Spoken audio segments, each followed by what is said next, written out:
Petri Wine brings you Basil Rathbone and Nigel Bruce in the new adventures of Sherlock Holmes.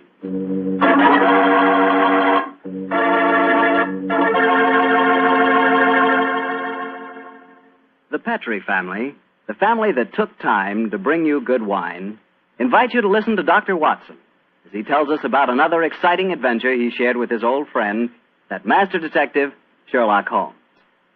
And you know what I wish I could share with you sometime? A bottle of Petri California sherry. Have you ever tasted Petri sherry? It's just perfect before dinner. Why, that Petri sherry can change the usual before-dinner lull into a special event, and that's a fact. Just look at the clear color of Petri sherry. It's a deep, rich amber, clear and cheerful-looking. And wait till you taste it. That's when you find out for sure just how good a wine can be. That's when you find out just what I mean when I say that the flavor of Petri sherry comes right from the heart of the grape. Try Petri sherry by itself, or with hors d'oeuvres or canopies or whatever you call those little cocktail sandwiches, and say, if you like your sherry dry, well then Petri California Pale Dry Sherry is the sherry for you. Just be sure the label says Petri, the proudest name in the history of American wine.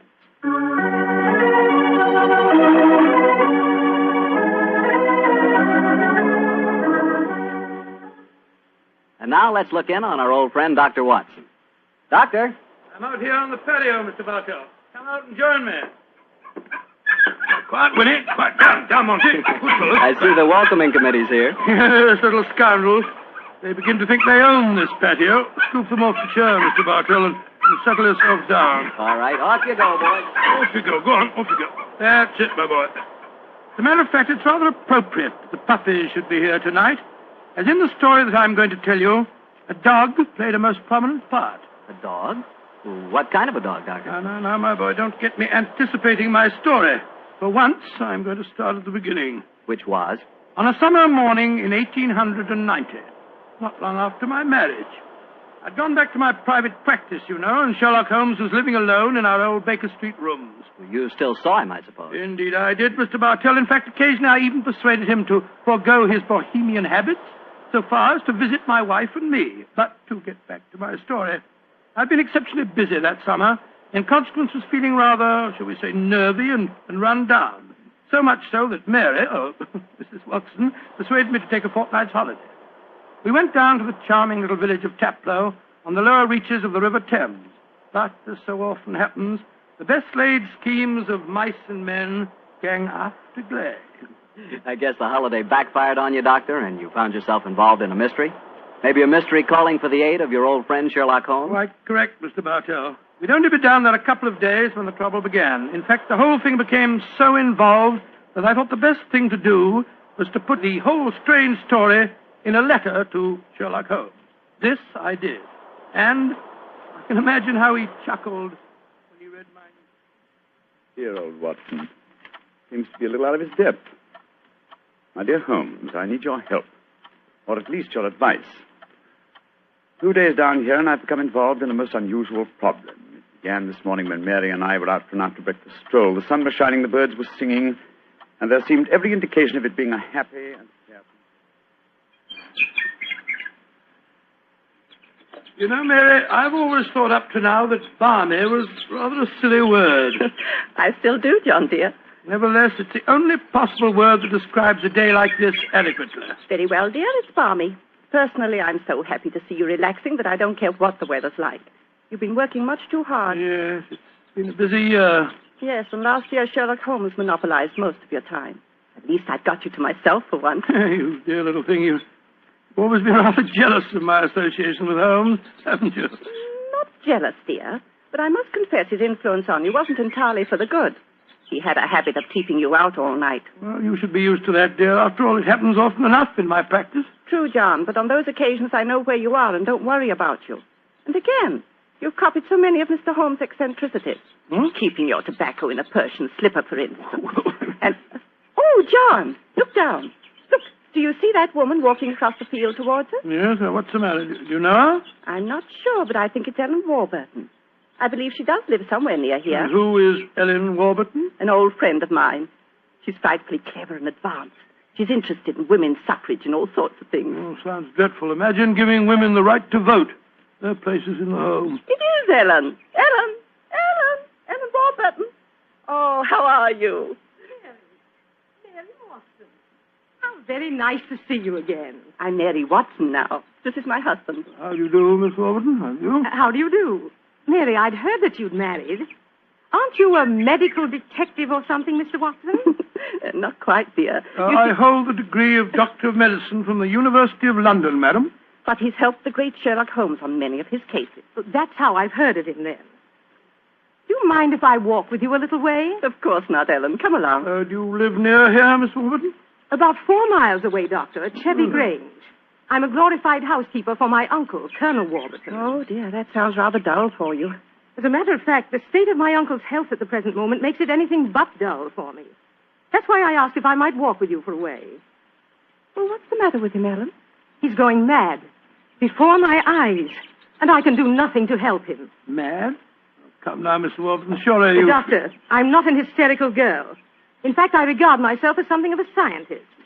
I studied physics for a number of years at Bristol University. And I tell you that my uncle is going insane. What are the symptoms? Most of the time, he's perfectly normal. But when these attacks are on him, he gets in the most frightful rages and says the strangest things. He's even complained of hearing a shrill, piping whistle that comes out of nowhere.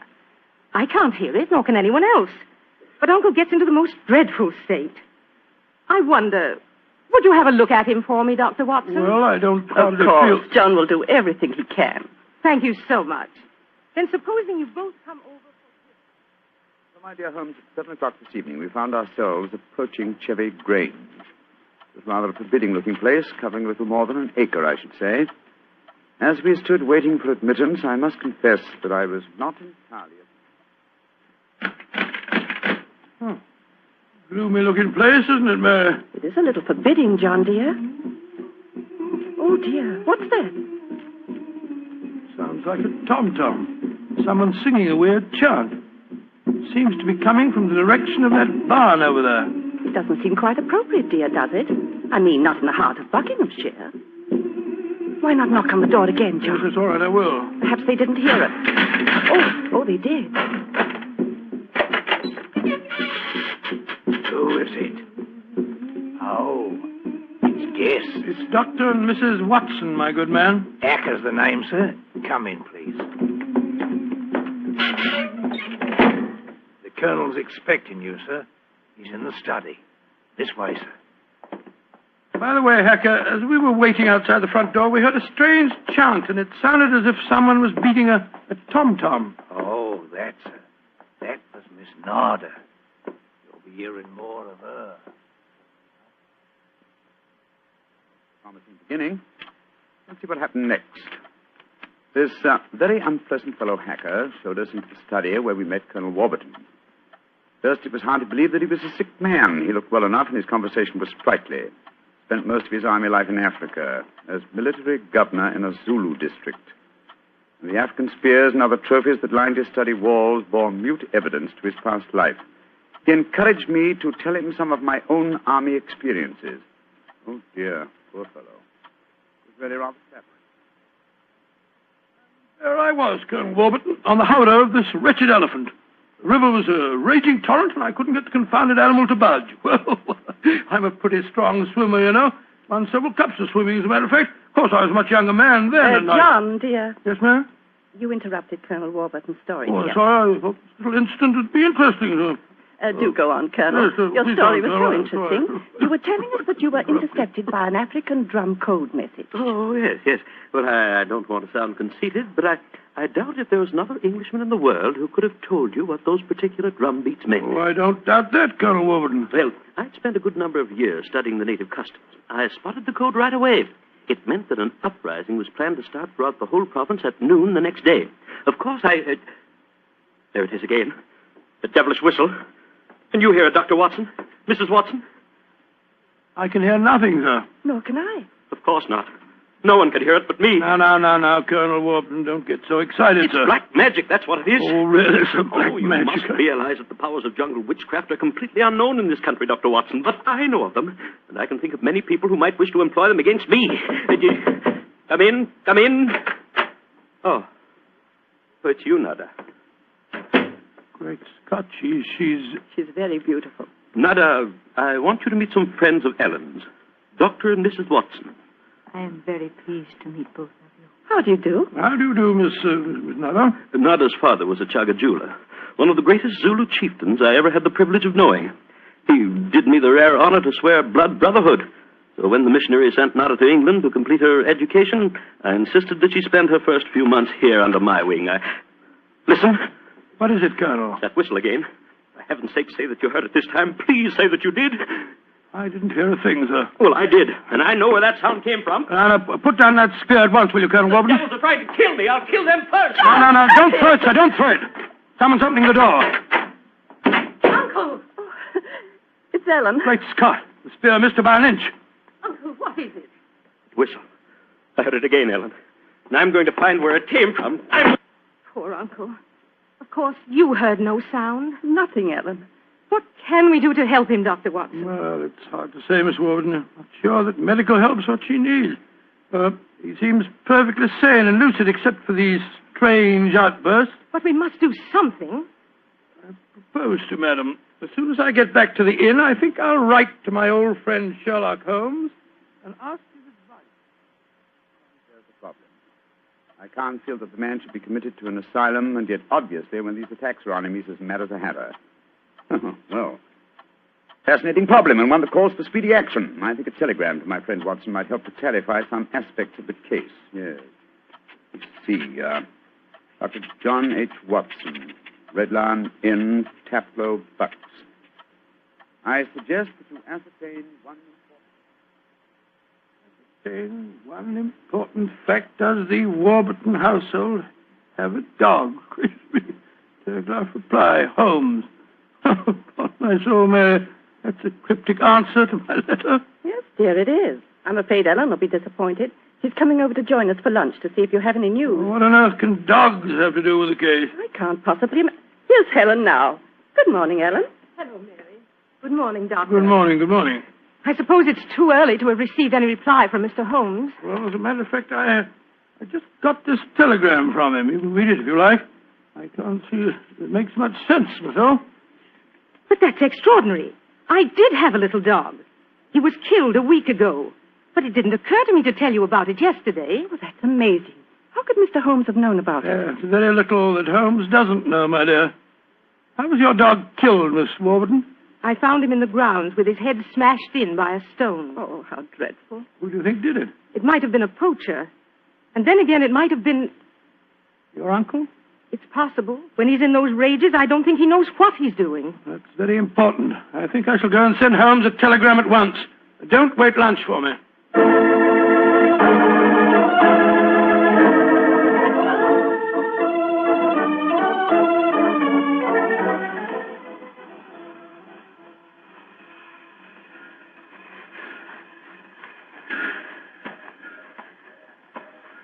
Why did we have to walk over to the station, John, dear? To see if there was an answer at the station telegraph office to the wire that I sent Holmes.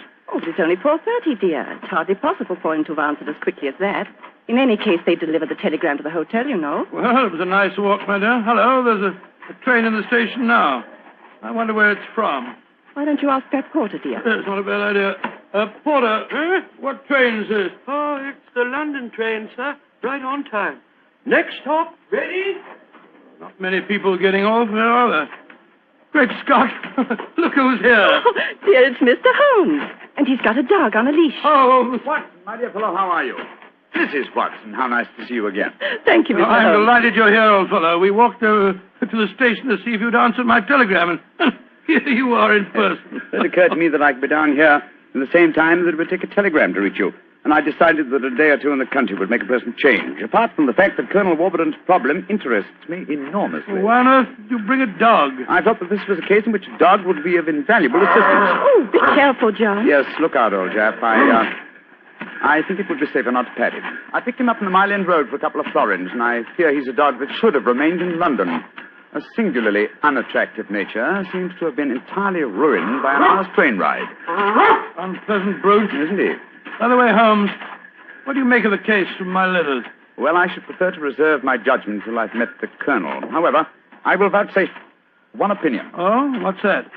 To paraphrase a proverb, don't disbelieve all you don't hear.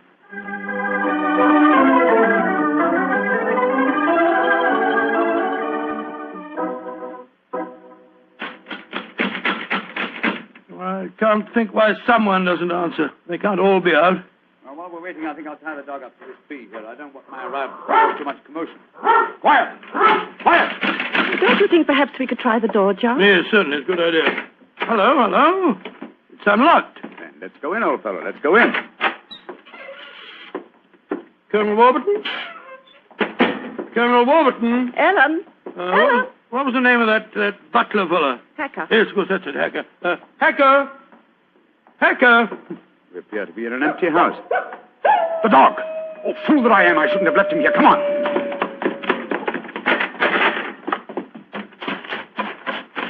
Ah. We're too late. Oh, the poor dog. He's been killed. Yes, poor brute. Stabbed to death by one of the Colonel's spears. That proves it, Holmes. The man is mad. I think not, Watson. I think it proves that Colonel Warburton is a great deal more sane than some of the members of his household.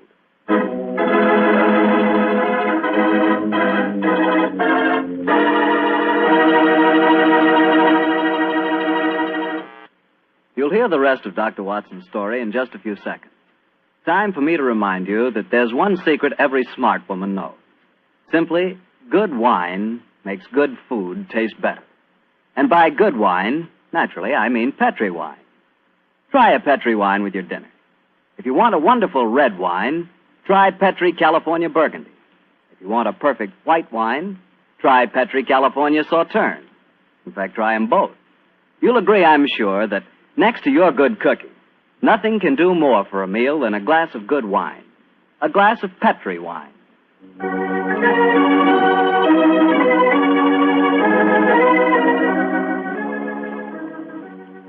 And now back to tonight's new Sherlock Holmes adventure, the story of Colonel Warburton's madness. Holmes, why are we heading for this barn? Seems to me we should be back in the house. Why, old chap? Found the house empty. Besides, I thought I heard. Shh. What is it? Listen. It's the same sound that Mary and I heard yesterday. Oh, once more, it's coming from the barn. Come on, Watson, but quietly.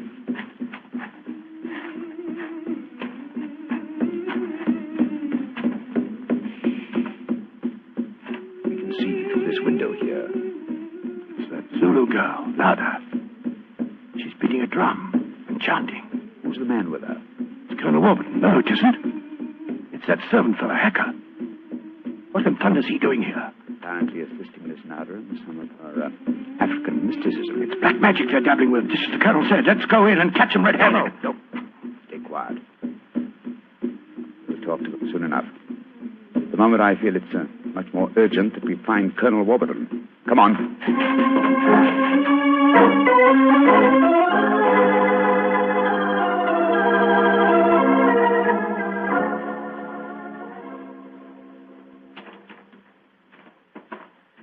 There's the Colonel, pacing up and down in front of the house with Mary and his niece, Miss Warburton. We shouldn't have left the women alone with him, you know. The man's dangerous. I don't think the women have been in any danger, Watson. John, dear, where have you been? Oh, well, Holmes and I decided we'd take a little walk. It proved very interesting. Miss Warburton, this is Mr. Sherlock Holmes. How do you do, Mr. Holmes? I'm so glad you're here. How do you do, Miss Warburton? And this is Colonel Warburton, Mr. Sherlock Holmes, eh? I suppose you think I killed your wretched dog. Well, I might have done it. When I hear that whistle, something seems to snap in my brain. I might have killed it. Why doesn't your doctor friend certify me as insane? Send me where I belong before I do any worse, damn it. Poor man. Isn't there anything you can do for him, Mr. Holmes? I most certainly will try to, Miss Warburton. Watson, old fellow, I wonder if you'd follow the Colonel and give him a sedative. I'm afraid he has quite an ordeal before him. Of course I will, Holmes. Miss Warburton, where were you when my dog was killed? Down in the greenhouse. As soon as I heard the poor animal yelping, I ran up to the house. I see. Mr. Holmes, you are going to be able to help the Colonel, aren't you? I'm convinced of it, Mrs. Watson. That is why I brought a dog with me from London. But now that he's dead, I I must obtain another one before I can proceed further with the case. Now, I wonder where on earth I can find John. Look. Huh? Down by the gate. There's a little girl walking with the dog. That's Sarah Entwistle, the daughter of our neighbors. Sarah, eh? Oh, excuse me, will you? Just a moment. Sarah! Sarah! Yes? Oh, Sarah. Sarah, my dear, what a pretty dog you have there. What's his name? It's a her. Her name's Boojum. What's your name? Holmes. Sherlock Holmes. Sherlock? That's a funny name. Yes, it is, isn't it? Look here, Sarah. Here's a nice, shiny half-crown for you. Why are you giving me money? Well, because I love dogs, and I want to borrow, what did you call him? Boojum. Boojum, oh, yes. I want to borrow Boojum for half an hour. Why? Well, I want to play with her, Sarah. You can play with her here. She's awfully friendly. Well, you see, I really want to take her for a nice walk. Why? She's just had one. Now, look here, Sarah. It's a beautifully shiny half-crown. Mommy's told me I mustn't take money from strangers. But I'm not a stranger. I'm a friend of Colonel Warburton. Having trouble, Mr. Holmes? Yes, I am, Mrs. Watson. You see, I want to give Sarah half a crown for borrowing Boojum for a short while, but she doesn't want to do it. Sarah, does Boojum like bones? Oh, yes. Loves them. We've got a lot of bones up at the house we'd like to give her. Have they got plenty of meat on them? Plenty. She can have a wonderful feast, and then we'll bring her back in half an hour. All right. Go on, Boojum. Now, promise you'll bring her back in half an hour. We promise. Yes, Sarah. And Sarah, what about the half crown? Well, I'll take it home and ask Mommy if I may keep it. Good. Goodbye. Goodbye. And take care of Boojum. Oh, she's a sweet little girl. Mr. Holmes, you're not going to expose Boojum to any danger, are you? None, Mrs. Watson. Otherwise, I shouldn't have borrowed her. I'm convinced that Boojum will give us the clue to what appears to be Colonel Warburton's madness.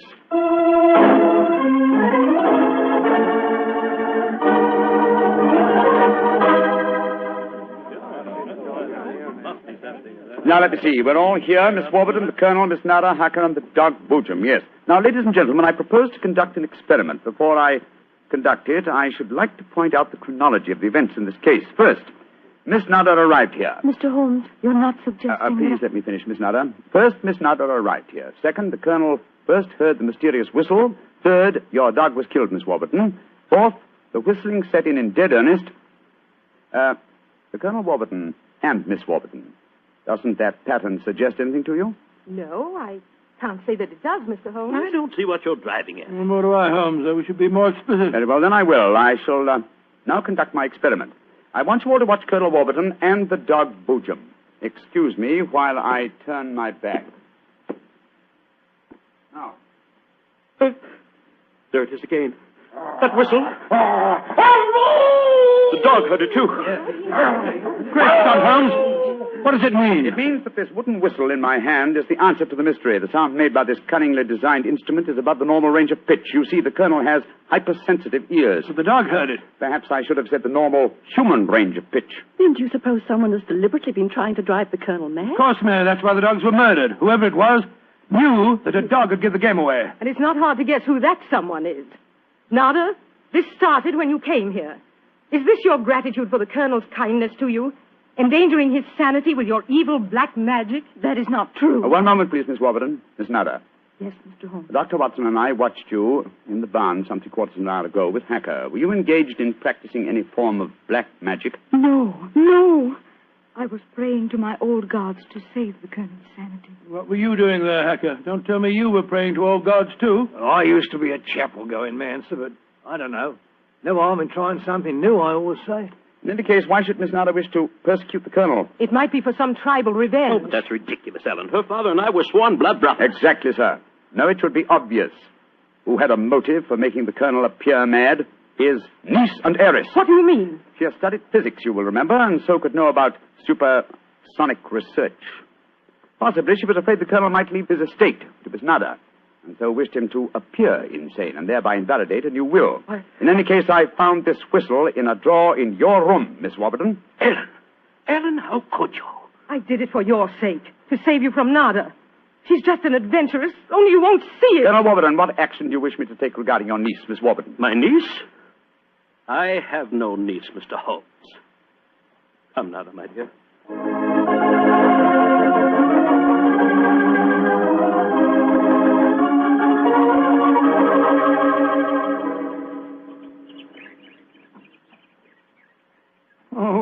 amazing case, Holmes. Mary, wasn't it clever the way Holmes solved it? It was very interesting, dear. I was quite enthralled. Oh, now I think I shall return to London and let you two finish your holiday in peace. Before you do that, Mr. Holmes, there's one thing we should do. What, Mary? Boojum. We promised, you know. Yes, of course. I think the three of us might walk her home. But before we do that, I suggest we rummage through the kitchen. The kitchen? What on earth for? Bones, dear. Exactly. And bones with plenty of meat on them.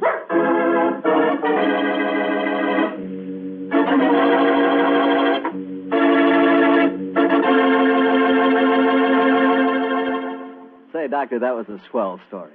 And look, you mean there really is a whistle that only dogs can hear? I thought you'd ask me that question, so I've got one of those whistles to show you. There. Well, there's nothing unusual about it. Blow it, Doctor. Well, listen, Mr. Bartell, if I want you to come quickly, I don't just have to whistle. All I have to say is, would anybody like a glass of Petri wine? And, hey, presto, there you are. Well, can you blame me? I know a good wine when I hear it. And Petri wine sure is good wine. It ought to be. The Petri family's been making wine for generations. As you know, ever since they started the Petri business way back in the 1800s, that business has always been family-owned and operated. So just think of all the experience the Petri family's gained. They've been able to hand on down from father to son, all they've ever learned about the art of turning luscious California grapes into fragrant, delicious wine. So whenever you're choosing a wine to serve before dinner, with dinner, or at any time, you can't go wrong with a Petri wine. Because Petri took time to bring you good wine.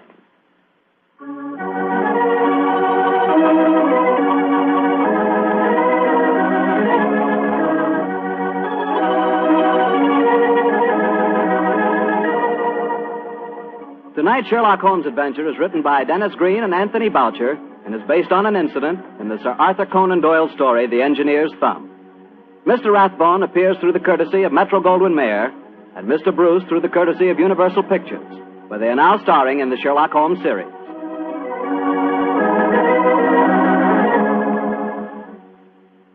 The Petri Wine Company of San Francisco, California, invites you to tune in again next week, same time, same station. Oh, the Petri family took the time to bring you such good wine.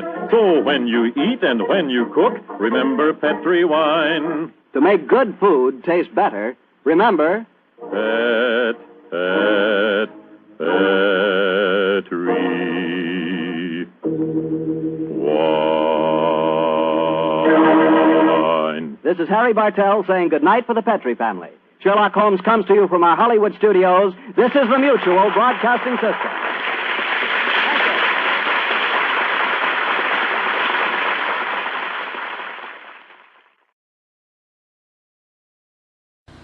Hey, we want to say thanks for tuning in. Please like and subscribe so you don't miss any. You got a lot more of these up there. Go check them out under the playlist.